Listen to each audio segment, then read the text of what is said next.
There is a moment in every avoidant connection that feels almost impossible to explain. Nothing dramatic happens on the surface. No explosion, no final confession, no clean ending you can point to and say, "There, that was the death of it." It is quieter than that. Colder, more disorienting. One day they are there, warm enough to keep your hope alive, close enough to make your nervous system believe this could become something real. And then, suddenly, they begin to move like someone slowly backing out of a room without turning their back. Their messages lose blood. Their voice loses texture. Their presence becomes technical, dry, minimal, like someone trying not to leave fingerprints. And the worst part is that they do not always disappear all at once. Sometimes they vanish emotionally before they vanish physically. Sometimes they are still answering, still watching, still there in fragments, while something inside them has already shut the door. That is the part that breaks people. Because you can feel it. You can feel when someone is no longer meeting you from the same place, even if they are still replying. You can feel when the connection becomes an obligation instead of a desire. You can feel when the warmth is replaced by management, distance disguised as politeness. And if you have ever loved an avoidant, you know how easy it is to lose yourself in that moment. You stop breathing normally. You start scanning, rereading, interpreting pauses like scripture. You tell yourself, maybe they are stressed, maybe they are tired, maybe if you just say the right thing, ask the right question, stay calm enough, soft enough, useful enough, they will come back. But here is the brutal truth. If an avoidant does this one thing, if they emotionally detach and then begin protecting that detachment instead of repairing the rupture, they are already halfway gone. And the more you chase them from that point, the more permanent the exit becomes. Because you are trying to fix what they are trying not to feel. That is the part no one tells you. Most people think avoidants leave because they stopped caring. Not always. Sometimes they leave because they cared, but caring started to feel dangerous, too exposing, too demanding, too consuming, too close. And when closeness stops feeling like safety and starts feeling like pressure, an avoidant nervous system does not interpret love as love anymore. It interprets it as a threat. Not because you are a threat, because intimacy itself becomes the trigger. This is where people get confused and destroy themselves trying to understand something that was never logical to begin with. They think if they loved me, they would stay. If I mattered, they would fight. If they cared, they would explain. But avoidant behavior is not born in the rational mind. It begins much deeper, in the body, in old wiring, in a nervous system that learned a long time ago that needing people comes with a cost. So when things start becoming real, not fantasy, not flirtation, not possibility, but real, their system can begin to flood. The amygdala starts reading closeness as danger. Cortisol rises. The body becomes vigilant. Their mind starts looking for space, not because they are evil, not because your love is too much, but because their system is trying to reduce internal overwhelm. And this is why some avoidants can look calm while quietly panicking. They do not always cry. They do not always confess fear. Sometimes they just become less available, less expressive, less reachable. Their version of panic can look like withdrawal, silence, delay, detachment. And if you do not understand the psychology underneath it, you will personalize the whole thing. You will think their distance is proof that you were not enough, when in reality, it may have been proof that the connection was touching places in them they had spent years avoiding. That does not mean you should romanticize it. It does not mean every withdrawal is meaningful, and it definitely does not mean you should sit in emotional starvation and call it patience. But it does mean this. Sometimes they did not stop caring. They felt overwhelmed. There is a difference, a painful one. Because when someone stops caring, the energy is flat, simple, final. But when someone is overwhelmed, there is often contradiction everywhere. They pull away, then watch you, ignore you, then think about you, go cold, then feel a rush when your name appears, miss you, but resist you, want relief more than connection, want control more than intimacy.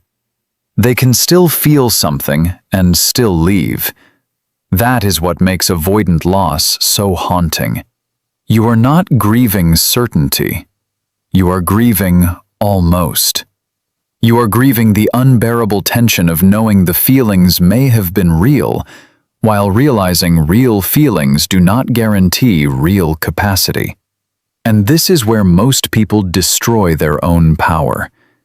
They sense the shift, they feel the emotional air leave the room, and then they do what anxious pain always does when it is terrified of abandonment.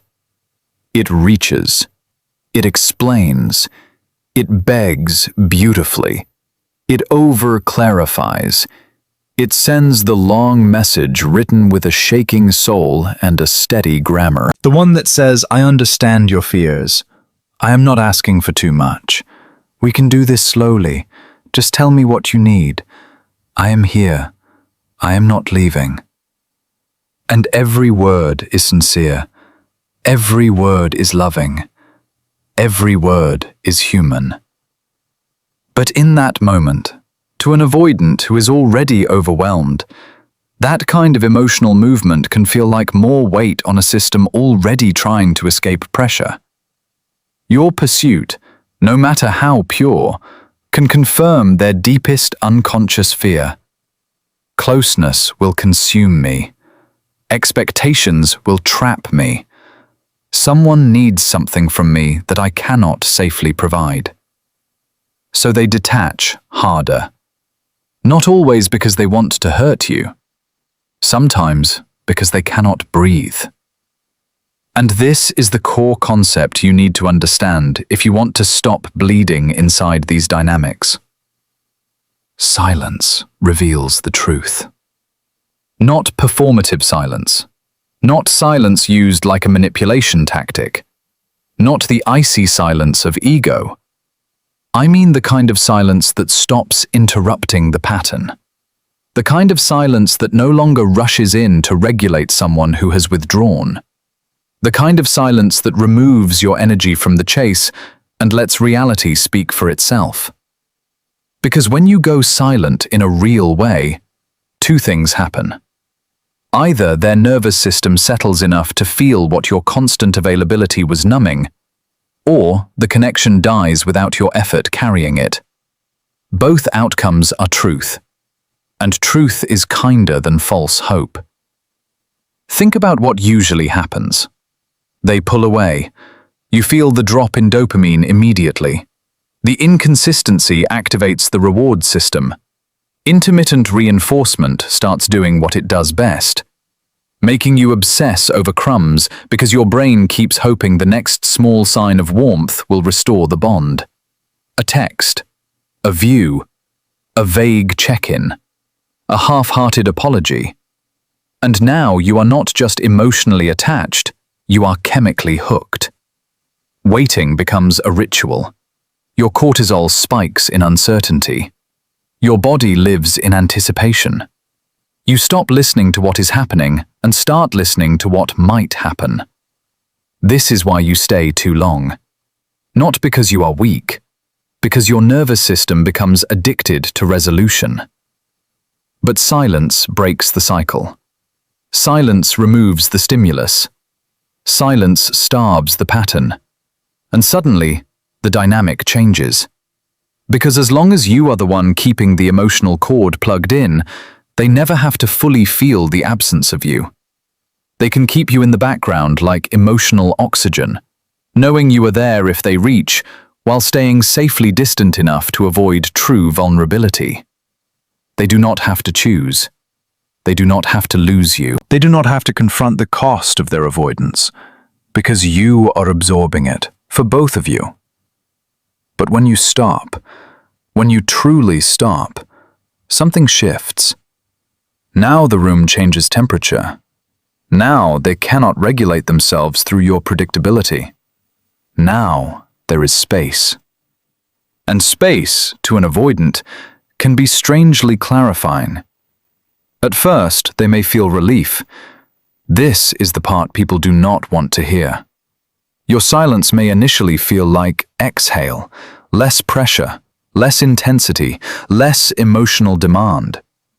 And if you panic here, if you break the silence too soon, because their relief feels like proof you never mattered, you step right back into the trap.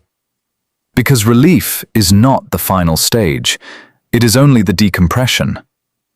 What comes after, if anything is there, is the real test. After the relief, the mind starts wandering back.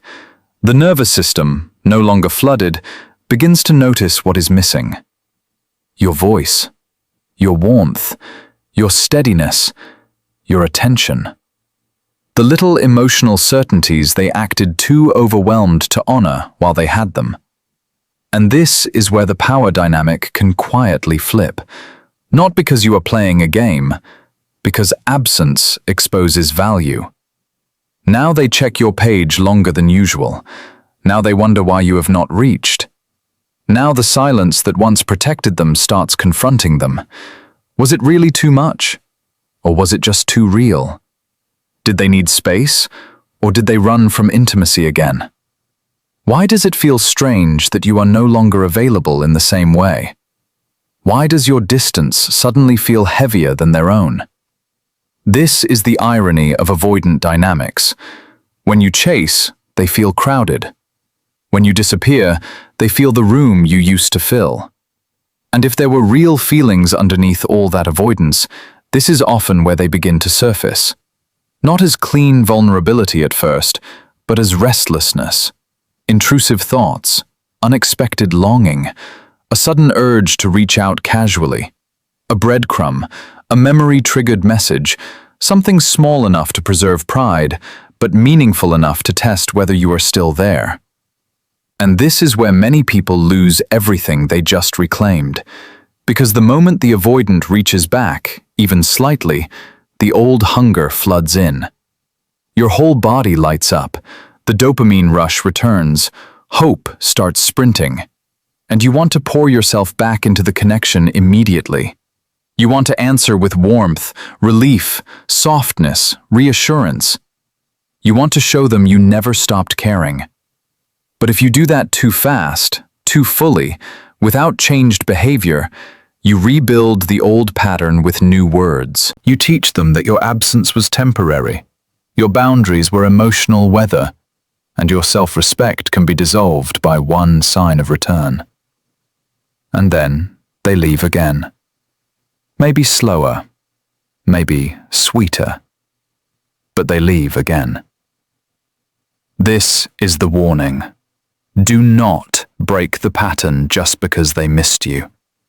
Missing you is not the same as being ready for you. Thinking about you is not the same as choosing you. Reaching out is not the same as repairing. And chemistry is not commitment. If they come back without accountability, without clarity, without the capacity to stay present when intimacy deepens again, then all you are doing is reopening a wound that had finally started to close. You need to understand something that changes everything. Your job is not to prove you are safe enough to stop someone from abandoning themselves. Your job is not to become so understanding that you disappear. Your job is not to translate your pain into smaller words so someone emotionally unavailable can digest it without discomfort. That is not love. That is self-erasure with a beautiful tone of voice. Real love can handle reality. Real love does not require you to become emotionally weightless to be chosen. And the moment you finally understand that, the whole internal landscape changes. Because now you stop asking, how do I make them come back? And you start asking, what in me still believes I have to be abandoned in installments to feel worthy of love? That question is the beginning of freedom. Because the deepest trap in avoidant dynamics is not just their distance. It is the way their distance can awaken your oldest wound and make it feel like destiny. Now you are not just fighting for them. You are fighting against every moment in your life when love felt uncertain, inconsistent, withheld, unstable. They become the face of an older ache. And that is why letting go feels less like detachment and more like death. But it is not death. It is detox. It is your nervous system learning that love is not supposed to feel like survival. It is your body relearning peace after mistaking chaos for chemistry. It is your identity being pulled out of the hands of someone who could only hold you in fragments. And yes, there may be a part of you that still hopes they realize it. That they wake up one night, stare at the ceiling, and finally understand what they lost. That they feel the silence, really feel it, and it cracks something open inside them. Maybe that happens. Sometimes it does. Sometimes they do come back carrying the grief they avoided when they left. But even then, your power is no longer in waiting. Your power is in not needing the return to validate your worth. That is the shift. That is the transformation. You are no longer the person standing at the edge of someone else's fear, asking for entry. You are no longer translating scraps into promises. You are no longer calling confusion a connection just because it felt intense. You are no longer worshipping potential while starving inside reality. You see clearly now. If an avoidant does this, if they detach, retreat, and then protect their distance instead of confronting it, they may be gone. Maybe not from memory, maybe not from feeling, but from capacity, from readiness, from the version of love you were trying to build. And that truth does not break you anymore. It frees you. Because someone being unable to stay is not proof that you were not worth staying for. Read that again in your bones. Someone being unable to stay is not proof that you were not worth staying for. It is proof of their limit, not your lack. So let them go if they go. Let the silence tell you what effort never could. Let absence reveal what words kept obscuring. Let your nervous system come back to yourself. And if they do turn around one day, if they do feel the emptiness, if they do begin to chase, miss, obsess, wonder, regret, let them meet someone new. Not the version of you that would have accepted half love just to avoid loss. Let them meet the version of you who no longer trembles at distance. The version of you who can feel longing without abandoning your standards. The version of you who understands that being chosen late is not the same as being valued deeply. The version of you who does not confuse someone's emotional struggle with your responsibility. Because your self-worth was never supposed to be negotiated through somebody else's inconsistency. It was supposed to become untouchable, calm, rooted, clean. And once it does, the whole game ends. You stop chasing the emotionally unavailable because your body no longer mistakes emotional scarcity for significance. You stop collapsing when someone withdraws because you know that your value does not shrink in another person's confusion. You stop begging for clarity because you become clear. You stop needing closure from people who only know how to close. And suddenly, the thing you once feared most no longer has power over you. Them leaving. Because now you know something deeper. If they are gone forever, let them be gone forever. You are not losing your only chance at love. You are losing your attachment to being loved by someone who could not hold it. And that loss, painful as it is the doorway. Not to more pain, to power, to peace, to the kind of love that does not require you to disappear in order to keep it. So if they pulled away, if they went emotionally silent, if they made distance feel permanent, stop chasing the shadow of what almost was. Stand still. Let the silence speak, and become someone who no longer waits to be chosen by a closed heart. Because the moment you stop trying to reopen what keeps shutting you out, you finally return to the one person who was never supposed to be abandoned in this story. You. And from that place, everything changes.